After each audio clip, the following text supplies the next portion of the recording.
नमस्कार दोस्तों, मैं तुषार जैन, CFO और रिसर्च हेड अजय स्टो मनी गुरु और तुषार ग्लोबल सर्विसेज.com की तरफ से आपका स्वागत करता हूँ। आज 12 अक्टूबर सन 2023।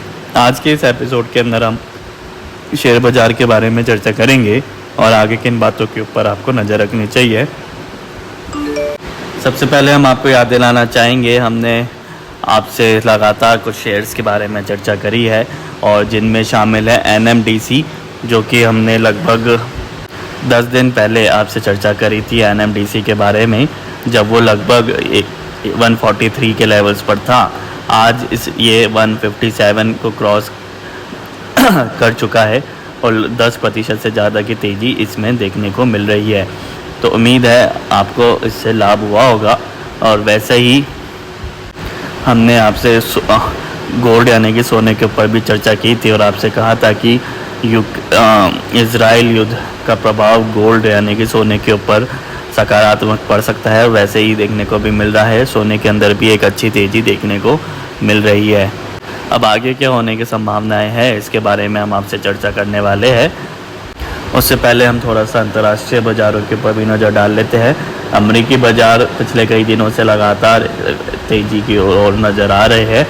कल फेड के भी मिनट्स घोषित हुए थे, जिसमें ओवरऑल जो जितनी भी चीज़ें थी वो बैलेंस्ड ही रही और कुछ संकेत आ रहे हैं कि फर्दर और आगे चल के कोई भी बड़ा रेट हाइक या फिर रेट हाइक्स ना होने की पॉसिबिलिटीज़ भी फेड की तरफ से नज़र आ रही है। वही आज US इन्फ्लेशन डाटा भी घोषित होने वाले हैं और जो एक्सपेक्टेशंस है वो स्लाइटली लोअर इन्फ्लेशन के नज़र आ रहे हैं। अब एक्चुअली क्या इन्फ्लेशन आते हैं वो आज रात में ही पता चल पाएगा। और इंडियन मार्केट्स की ओर नज़र डालें तो TCS के रिजल्ट्स घोषित हुए थे कल के सेशन में, और जो कि नॉर्मल ही रहे, कोई भी बड़ा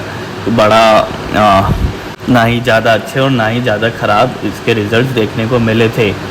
और इंडियन मार्केट्स के लिए एक और महत्वपूर्ण खबर है कि IMF यानी कि इंटरनेशनल मॉनेटरी फंड ने इंडिया के जो GDP ग्रोथ रेट है उसको अपग्रेड करते हुए 6.3% कर दिया है 6.1% से, जो कि इंडियन इकोनॉमी के लिए अगेन एक अच्छा संकेत साबित हो सकता है।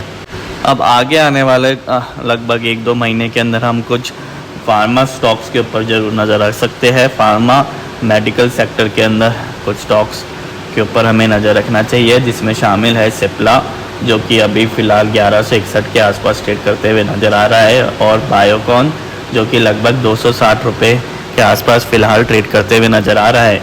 इन दोनों स्टॉक्स के ऊपर हम नज़र रख सकते हैं आगे आने वाले लगभग 1-2 महीने के लिए। आप हमारा स्टैंडर्ड डिस्क्लेमर भी ज़रूर ध्यान से पढ़ें कि ये सभी इंफॉर्मेशन, रिसर्च और एनालिसिस केवल और केवल रिसर्च, ट्रेनिंग और एजुकेशनल पर्पसेस के लिए है। किसी भी प्रकार की लाभ या हानि की जिम्मेदारी हमारे चैनल या विशेषज्ञ की नहीं होगी। और यदि आप कोई भी ट्रेड लेते हैं तो लेने से पहले आप अपने फाइनेंशियल एडवाइज़र से ज़रूर सलाह कर लें। तो आज के एपिसोड में इतना ही। आप देखते रहिए अजय स्टो money Guru. Thank you and good day.